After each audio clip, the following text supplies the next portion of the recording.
बात हमारी जो चल रही है बेसिकली वो चल रही है कि जो शिक्षा में त्रुटियां हैं या शिक्षा के अंदर जो कमियां हो रही हैं उनको कैसे निस्तारण किया जाए और कैसे भाई सरकार को जो प्राइवेट कॉलेज है, एक बात बताओ, जब कोई डॉक्टर या किसी भी चीज को हम इतना महंगा नहीं बेच सकते जितना कि कस्टमर खरीद सकते हैं, उसका एक रेट होना चाहिए।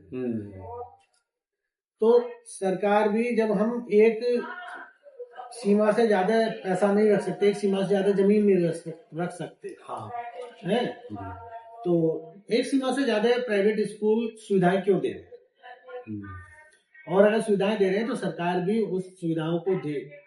किस स्तर पर दे वो तो कोई तो हो, क्योंकि सरकारी स्कूलों का भी इंटर कॉलेज ऐसा है जिले में जो कि सवाल सेंट मैरी है, वो सुविधाएं देता है, लाइट 24 घंटे, फर्स्ट फ्लोर क्लीन, ये तो एक हमारा प्राइवेट सरकारी स्कूल एक तो हो जिले में, कम से कम उसके टक्कर का एक होना चाहिए, और उसमें एडमिशन दो तुम बालकों को, क्योंकि तुम्हारे स्कूल के 5 टॉपर हैं जो 8th क्लास के इस स्कूल में कंपटीशन के माध्यम से वो तो गरीब का वाला भी वहाँ पहुंच जाएगा।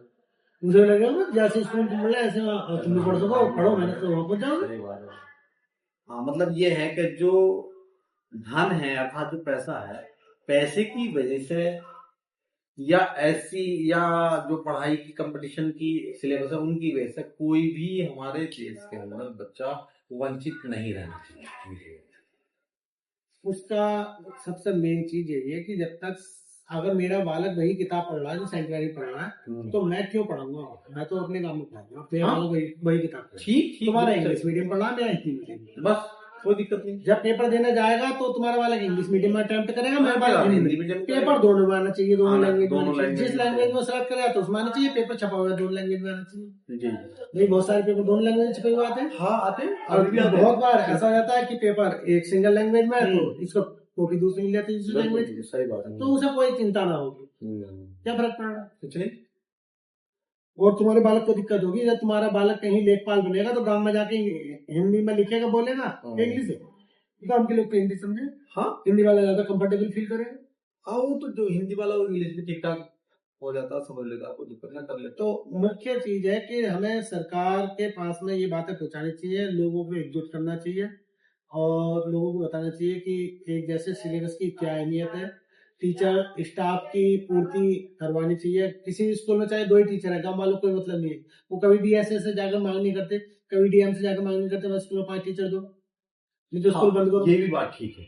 मान लीजिए जैसे किसी गांव के अंदर प्राइमरी स्कूल है, हाँ, उसके अंदर जो गांव के लोग हैं उन्हें भी थोड़ी सक्रियता दिखानी चाहिए और वो चीजें गांव में जो हमारे मान्य अध्यापक गण हैं, जो हमारे गुरुजन हैं, उनसे ज्यादा वो ना कर करके या उनकी तरफ निगाह ना करके जो अधिकारी वर्ग है, जो हमारे जहाँ डीएम है, डीएसए है, डीएस साहब हैं और बाकी सब, इनसे निवेदन करो, इनको उनसे निवेदन करना चाहिए, उन्हें जो है प्रार्थना पत्र देने चाहिए, उनसे बात करनी चाहिए क्या बोले भी हमारे यहाँ ये चीज है तो यहाँ हमारे यहाँ इतने अध्यापकों की आवश्यकता है, ये दो और हम बच्चे वहां पे देंगे।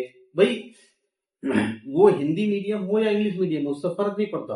फर्क इसलिए नहीं पड़ता क्योंकि जो गवर्नमेंट जॉब में गए हुए हैं वो बहुत ही ज्यादा संघर्ष करके वहां पहुंचे हैं और अपने आप को एक, मैं पुनः कहता हूँ कि जो सुई के नगरों में निकल के वहां गए, बाकी जो रह गए वो रह गए। मेहनत उन्होंने भी करी है, कोई ऐसी बात नहीं, करते सब कुछ है, लेकिन सबका हिसाब किताब नहीं होता। अब वो काबिल हैं, वो अपने आप में हर चीज में सक्षम है, लेकिन उन लोगों से वहां पर दूसरे काम करा करके या शिक्षण का जो कार्य है उनसे साइड से हटा करके उन्हें दूसरे काम लिए जा रहे हैं और वो जो है वो उनका अपना जो वो है, एक तरह से क्या कहना चाहिए, मतलब उनका जो अपना अस्तित्व है वो भी डाउन होता चला जा रहा है। उनका जो अपने गुण है, जो पढ़ाने की क्षमता है वो भी उनकी डाउन हो रही है, क्योंकि जो चीज नहीं कर ही नहीं जाती वो डाउन हो जाती है। मैटरनिटी लीव मिलती है सारी टीचर्स जी, 3 साल की छुट्टी है जी उसके लिए, 2 बच्चे का है। तो एक बात सोचो कि 3 साल की जो छुट्टी मिल रही है उसे, 3 की है 2 की है, शायद कंफ्यूजन, चलो जो भी है कंफ्यूजन है। हाँ, तो उसमें लगा लो कि उस टीचर जो 2 साल की स्कूल से अलग रहेगी तो उसकी भरपाई बालकों को कहाँ से होगी? सरकार इसके लिए कोई ऑप्शन ही ना। लेकिन सरकार अपना चुनाव कराती है एक दिन का, वो एक भी कर्मचारी कम शोर पड़ जाए तो उसके लिए रिजर्व में रखते हैं। भाई तुम्हारे पास में रिजर्व तो छोड़ो, तुम्हारे पास में पूरे अध्यापक भी नहीं है, तो कहाँ से क्वालिटी आ जाएगी? क्वालिटी इसी में से डाउन है। और अगर रिजर्व की व्यवस्था करी जाए, लोग जाके डीएम से कहें कि हमारे स्कूल में प्राइमरी स्कूल है और प्राइमरी स्कूल में चपरासी नहीं है, हाँ प्राइमरी स्कूल में एक सफाई कर्मचारी की जिम्मेदारी नहीं है, सही बात है। जो गांव में सब कर्मचारी नियुक्त है वो क्या स्कूल की साफ सफाई का उसकी जिम्मेदारी नहीं बनती? बिल्कुल बनती है। तो वो कुछ नहीं करता, वो सुबह झाड़ू लगाए, स्कूल खोलने से पहले झाड़ू लगाए वहाँ पर। सही बात है। बिल्कुल होनी चाहिए, सब सारी सुविधाएं होनी चाहिए। उसका वहाँ का टॉयलेट क्लीन करे, वो मास्टर के ऊपर दबाओ, तुम्हारा टॉयलेट गंदा है, तुम्हें उसमें साफ सफाई नहीं, तुम बच्चों झाड़ू लगवा ली। हाँ नहीं तो है, लेकिन ये चीजें एक अध्यापक के ऊपर नहीं होती। तो समाज में अवेयर प्रोग्राम चलने चाहिए, लोगों को गांव-गांव जाके इसके लिए जागरूक करना चाहिए और अधिकारी वर्ग को भी कहना चाहिए। और तुम्हारे गांव में शिक्षा संबंधित कोई जो है बीएस आके कभी नहीं कहता, डीएम आके कभी नहीं पूछता, ये अधिकारी किस काम के?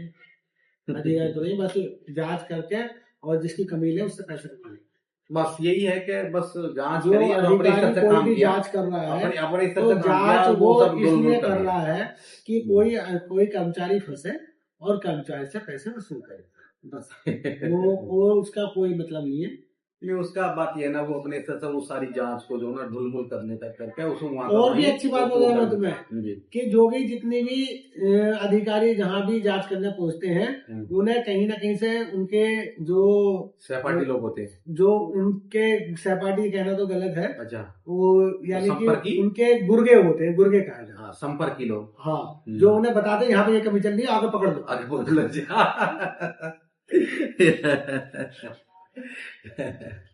ये तो चलो तुम। और हमारा तो बेसिक में मैं रहा, बेसिक में तो बहुत अच्छे हैं, कई सारे लोगों को तुम भी जानते हो। वो पकड़वाते ही वही है, छुड़वाते ही वही है कि ये मास्टर लेट पहुंच रहा, पहुंच जाओ भी ऐसे था। अब फिर उस आदमी से कहेंगे देख तेरा जुगाड़ करवा दूंगा। सही बात है, ये हाल है।